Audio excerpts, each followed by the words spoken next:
Olá pessoal, bom dia a todos, sejam muito bem-vindos ao meu canal.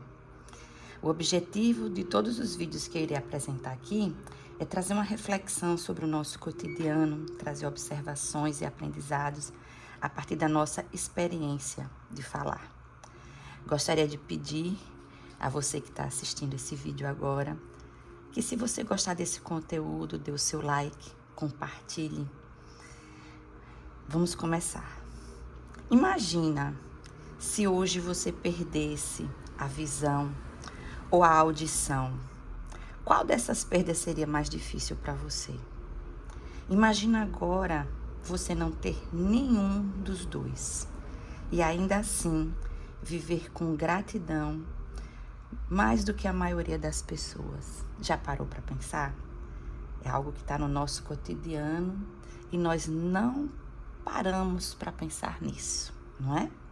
Então, nesse primeiro vídeo, eu quis trazer a história de uma mulher que, desde a primeira vez que tomei conhecimento sobre a existência dela, eu fiquei, primeiramente, chocada com a situação e depois emocionada sobre toda a trajetória da história dela. Na verdade, a história é sobre duas mulheres, onde uma me fez refletir sobre sermos gratos por tudo aquilo que achamos que é comum, e a outra eu tenho uma admiração pelo fato dela ter tido humanidade com uma criança no início dessa história, dessa trajetória, e principalmente por ter sido numa época tão difícil para pessoas que tinham algum tipo de deficiência física. Então vamos lá começar. O livro que eu usei como base para iniciar e contar essa história para vocês é o livro Mulheres que Mudaram o Mundo, do Gabriel Chalita. Eu tenho esse livro desde que eu era adolescente. E aí, quando eu li a história, eu fiquei assim, muito reflexiva. Isso já faz uns bons anos. Então, vamos à história, não é? Pois bem, a história que eu vou falar agora é de Ellen Adams Keller. Ela nasceu nos Estados Unidos em junho de 1880. Faz um pouquinho de tempo, né? 1880. E aos 19 meses de idade, ela contraiu uma doença desconhecida, que na época foi diagnosticado como febre cerebral. E aí, isso deixou ela cega e surda. Hoje, muitos falam que pode ter sido meningite ou escarlatina.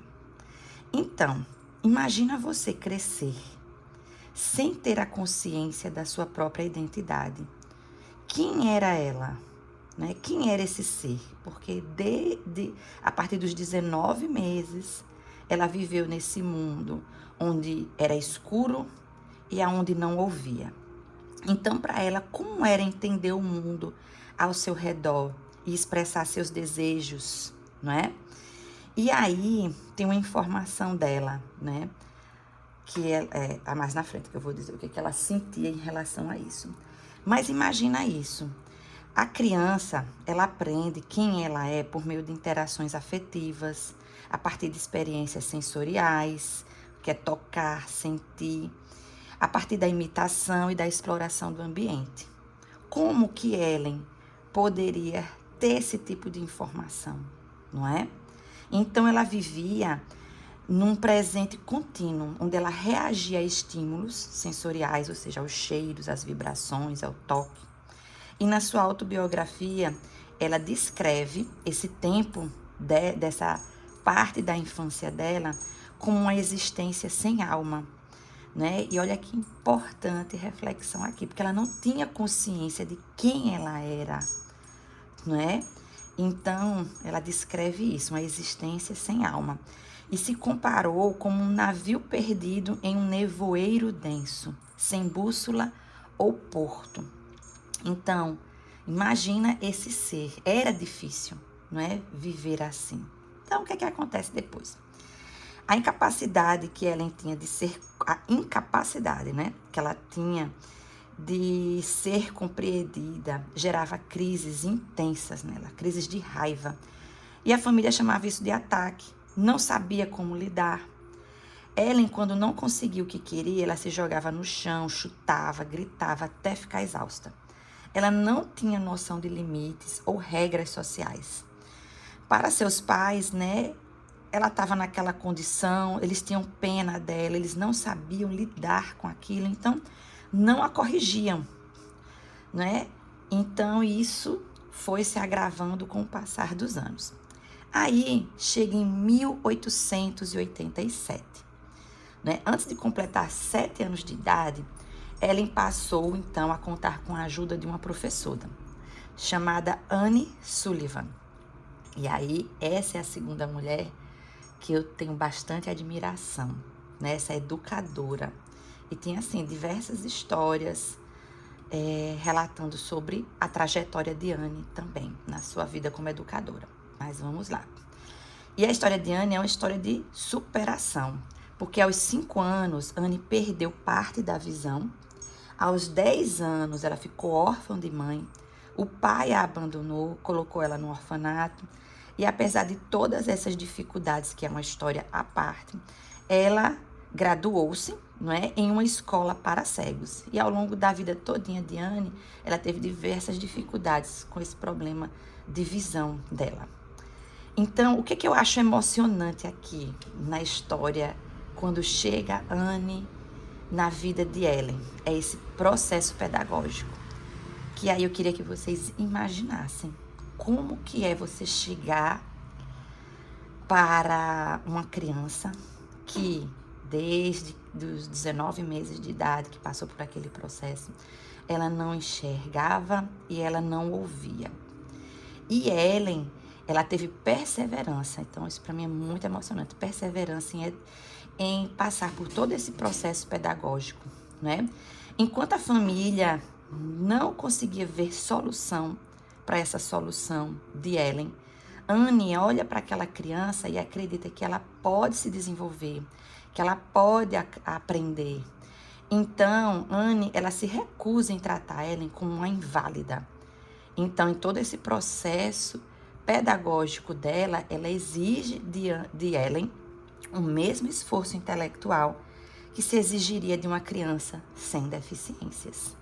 Então, a gente observa que não é fácil um processo para educar, né, uma criança, o processo pedagógico de uma criança que não tem nenhum tipo de deficiência. Então, imagine chegar nessa casa, a expectativa dos pais, a expectativa de todo mundo que convivia com essa criança e de Anne fazer essa transformação. Não foi fácil, né?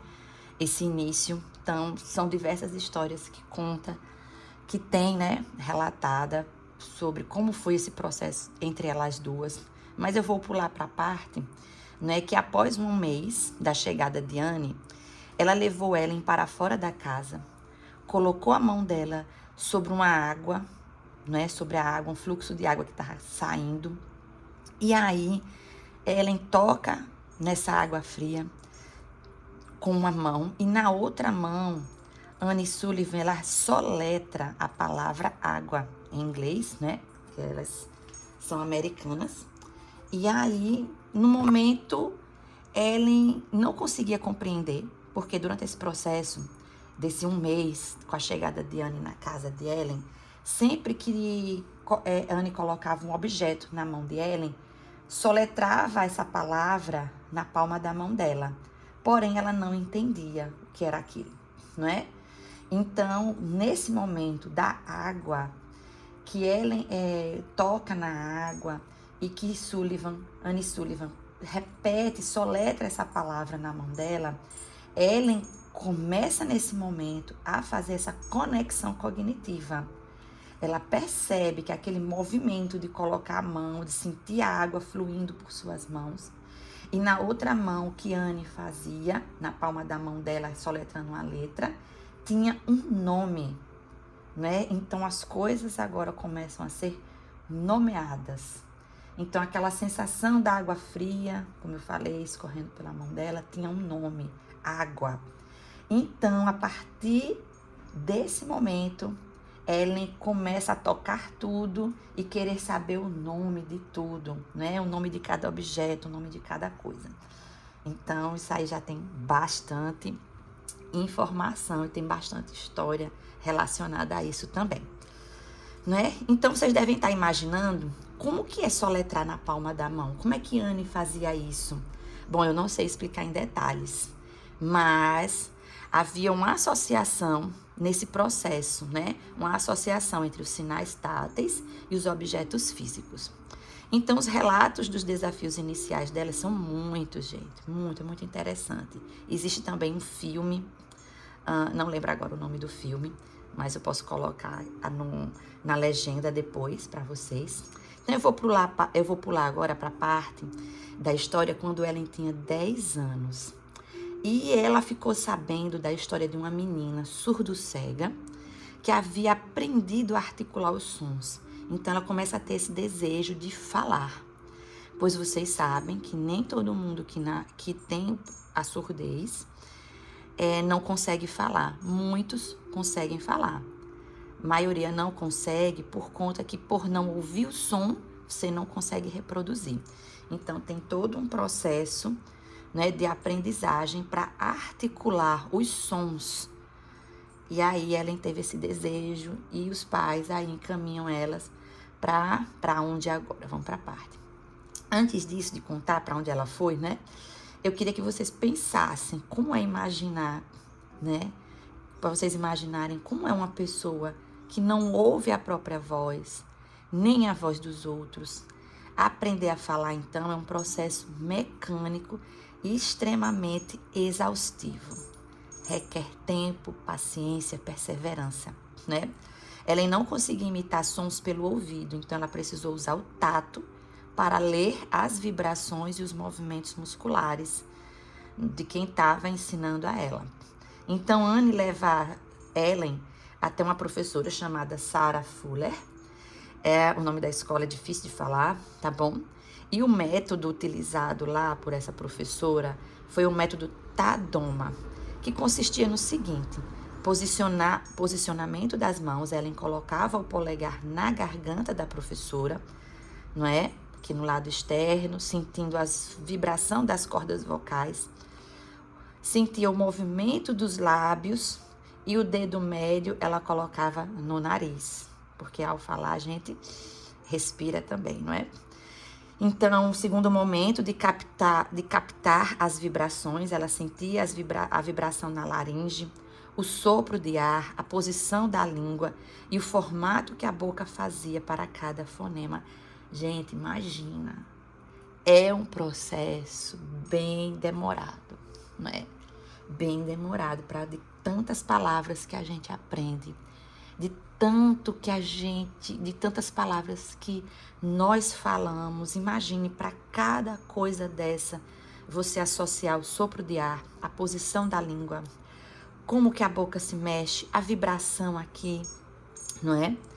Então, o terceiro momento é uma repetição exaustiva. Ellen passava horas tentando replicar exatamente aquelas vibrações e movimentos com a sua própria boca.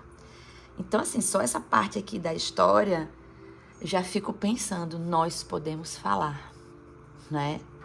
Nós podemos ouvir. Então, pensar um pouco sobre isso.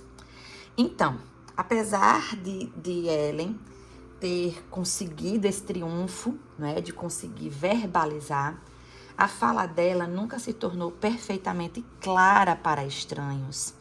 Como ela não tinha esse feedback auditivo para controlar o tom e o volume, sua voz soava anasalada e com uma cadência que muitos achavam difícil de entender. Então, a Anne, ela traduzia para as pessoas o que a Ellen estava falando. E aí chegamos numa parte interessante da história que eu fico perguntando, foi o que eu me perguntei ao se aprofundar nessa pesquisa, não é, sobre elas duas. O que será o desejo, né, que eu vou refletir com vocês no final também. Agora, voltando para a pergunta. Ellen, depois disso, ela consegue participar de alguma escola? Ela conseguiu trabalhar ao longo da vida dela? Então, gente, a trajetória acadêmica e profissional de Ellen é um dos capítulos mais impressionantes da sua vida. Pois ela quebrou barreiras que lá no início do século XX eram consideradas intransponíveis para uma pessoa com dupla deficiência. Então, eu vou aqui detalhar para vocês algumas informações que coletei sobre a formação de Ellen e a carreira dela. Sobre a formação universitária, ela foi a primeira pessoa, né, que se formou em uma universidade de prestígio. Primeira pessoa surdo-cega na história. E ela obteve o bacharelado em artes, não é? Então, aos 24 anos, em 1904, Ellen se graduou na Radcliffe College, que na época era um braço feminino da Universidade de Harvard. Então, ela foi a primeira, gente, a primeira pessoa surdo-cega a concluir uma formação universitária, né? Ela se formou com honras, demonstrando uma inteligência excepcional. Isso aí pra gente pensar, não é? Que não é porque a pessoa tem algum tipo de deficiência que ela não é capaz. E a gente vê que é mais do que capaz, é excepcional, né? O papel de Anne, como é que Anne acompanhou Ellen a vida inteira, gente, a vida inteira. Então, desde o início da história, com 7 anos, até o fim da sua vida, a Anne Sullivan, ela acompanhou Ellen toda essa trajetória. Então, eu fico pensando, né, na importância da amizade, na importância do amor de uma pessoa ter ao longo da vida para essa pessoa, né? E não pensar que essa pessoa é incapaz, que desde o começo ela demonstra isso no seu processo pedagógico, não é? Então, como é que foi o papel de Anne nessa trajetória universitária? Durante todas as aulas, a Anne Sullivan sentava ao lado de Ellen e soletrava rapidamente, na palma da mão de Ellen, tudo o que os professores diziam. Ellen usava uma máquina de escrever especial para fazer suas provas e trabalhos. E aí vem mais uma pergunta, mais uma curiosidade que eu tive, né? No que Ellen, então, após se formar, trabalhou, né? Porque ela viveu, vou mostrar já, foi com até os 87 anos, não é? Então, assim, ela chegou a trabalhar, vamos ver. Na década de 1910, Ellen transformou o palanque em sua principal ferramenta de trabalho. Como sua fala era difícil de entender para grandes plateias, a dinâmica era a seguinte: Ellen falava algumas frases ou soletrava, e Anne Sullivan, não é, traduzia e repetia em voz alta o que Ellen o que Ellen estava comunicando. Então, mais na frente eu vou contar que a Anne morre antes da Ellen, né? E quem toma esse lugar de traduzir e repetir em voz alta o que a Ellen, né, queria dizer, é uma assistente chamada Polly Thompson, certo? Então, Ellen não foi uma figura histórica, gente, passiva, né? A partir de tudo que eu já contei para vocês aqui, ela teve uma carreira ativa e diversificada. Então, olha só a história aqui. Ela foi escritora e jornalista, escreveu 12 livros, centenas de artigos para revistas, né? Um dos seus livros mais conhecidos é A História da Minha Vida, que ela conta a história dela, muito interessante. Ela foi ativista da American Foundation for the Blind, então a Fundação Americana para Cegos, a partir de 1924, né, esse foi o trabalho principal dela. Ela viajou por mais de 35 países, arrecadando fundos e pressionando governos a criarem escolas para cego e a imprimirem livros em braille. Então, vocês observam que é um trabalho diferenciado ensinar alguém que não consegue ver, que não consegue ouvir. É um tempo que se requer, então, a necessidade dessas escolas especiais, não é? E também teve uma parte pessoal que ela passou pelo teatro. Entre os anos de 1920 ao 1924, por necessidade financeira, ela e Anne Sullivan começaram a fazer apresentações em teatros de variedades. Isso aí é uma outra parte da história, né? Que eu não sei falar, mas nessa época existia muito isso, esse teatro de variedades. E elas contavam sua história e respondiam perguntas da plateia em um formato de entretenimento educativo. Gente, a Ellen, ela trabalhou até quase o fim da sua vida. Ela viajou pelo mundo mesmo após completar 70 anos, 80 anos, para defender os direitos humanos. E aí minha curiosidade não parou em relação à história dela. E eu fiquei pensando, o que aconteceu com Ellen quando Anne morreu? Como que ficou? Né? Porque a vida inteira a Anne estava ao lado dela. Então, gente, a Ellen, ela viveu muito mais tempo que a professora. Ellen faleceu aos 87 anos, em junho de 1968. Ou seja, 32 anos após o falecimento de Anne. E aí, quando Anne morreu, muitas pessoas pensaram que Ellen não conseguiria atuar na sua missão, já que Anne era seus olhos e ouvidos para o mundo. No entanto, Ellen mostrou uma força incrível. E aí, tem uma parte aqui do final que, quando eu estava construindo aqui o roteiro para falar, que eu acho emocionante, vou contar para vocês já já. Então, após a Anne ter falecido, Ellen continuou suas viagens e palestras internacionais. Ela teve apoio da Polly Thompson, que já trabalhava com a Anne desde 1914. E Ellen dizia que sentia a presença de Anne guiando suas mãos todos os dias, de arrepiar, não é? Para finalizar a história delas, gente, tem uma curiosidade, não é? A Anne, as cinzas de Anne, ela foi depositada na Catedral Nacional de Washington. E quando a Ellen faleceu em 1968, as suas cinzas também foi colocada nessa catedral, ao lado das cinzas de Anne.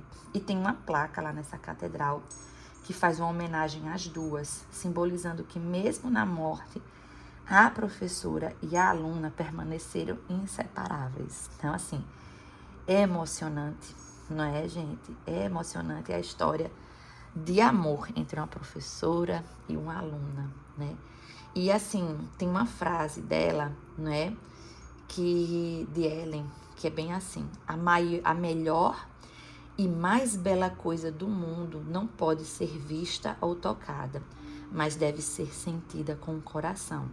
Essa é a frase mais famosa de Ellen e que reflete o que ela sentia por Anne, não é? Então, assim, o sentimento não tinha como ser visto, não tinha como ser tocado, mas é sentido. E vocês sabem, a gente, quando sente isso, não tem nem palavras para explicar, não é? Diante de toda essa história que eu contei para vocês, pessoal, o que é que eu quis trazer com isso, não é? Para a gente pensar um pouco. O que é que vocês sentiram ao ouvir toda essa trajetória da Ellen e da Anne Sullivan, dessa parceria delas duas, principalmente a história de Ellen, as dificuldades que ela teve. E aí, será que somos gratos pela oportunidade de ver todas essas maravilhas que temos no mundo? Será que somos gratos por poder ouvir, não é? Nós temos palavras para se comunicar. Podemos ouvir os sons dos pássaros pela manhã, não é? Você já parou para pensar em como tudo isso é belo? É comum ouvir falar, não é algo tão comum, tão rotineiro nosso. Mas você já parou para pensar o quanto isso é importante? O quanto nos fariam falta se a gente não tivesse esses dois sentidos, não é? Então a gente vive num mundo que constantemente estamos reclamando de tudo e nem percebemos. Não é? Tem gente que reclama do dia que está quente, do sol, da chuva, dos coleguinhas que estão no trânsito e andam devagar, daquele que te fecha no trânsito, não é? Grita e você está apressado para não atrasar, o ônibus que vem cheio, que não é fácil pegar um ônibus cheio num dia de calor, de jeito nenhum, né? Mas assim, é pra gente pensar que nós conseguimos andar, nós conseguimos nos locomover apesar de todas as dificuldades. Mas não é para olhar por esse lado, é para ter um olhar sobre o que temos. Porque no dia que a gente perde isso, aquele ato de entrar num carro, de entrar num ônibus, não é? Aquele ato de caminhar, a gente percebe o quanto que faz falta, não é? Eu entendo que não temos a vida perfeita, que estamos cansados do nosso trabalho dentro e fora de casa, que estamos estressados com diversas coisas, não é? Que no fim do dia, sem perceber, estamos exaustos, mentalmente esgotados. E aí dormimos, acordamos e seguimos a mesma rotina, no mesmo ritmo, mesma sequência de ações no dia seguinte. E será que não é interessante? Será que a gente não pode, ao acordar, dar aquela respirada profunda e agradecer por conseguir respirar? Lembra que quando a gente adoece, quando tem uma gripe, quando tem qualquer doença respiratória, o quanto é difícil respirar. Então, enquanto a gente respira aqui, agradecer por essa maravilha que é, por poder falar, por a gente agradecer por a gente poder sentir o sabor de uma fruta, não é? Por poder se alimentar. Então, assim, vamos agradecer. A Ellen, ela não podia ver nem ouvir, mas ela escreveu livros, ela se formou, ela deu palestra até os seus 87 anos antes de falecer. Ela inspirou o mundo. E você? O que você pode fazer por você? O que você pode fazer por alguém aí próximo, né? Sabia que é uma caridade também a gente ouvir aquela pessoa que tá ali parada, que chega do nada e começa a contar a vida pra você. E a gente só ouvir, não é? Então, gente, a reflexão é que o problema não seja a falta de coisas na nossa vida. A gente fica olhando muito para o que falta. É o dinheiro que falta. É fácil? Não é. Não é, mas é um trabalho, é um exercício. Do mesmo jeito que Anne teve, foi um exercício diário ensinar a Ellen, não é? Então, a gente tomar consciência do que nós temos, né? Nós damos muita ênfase ao que falta, não é?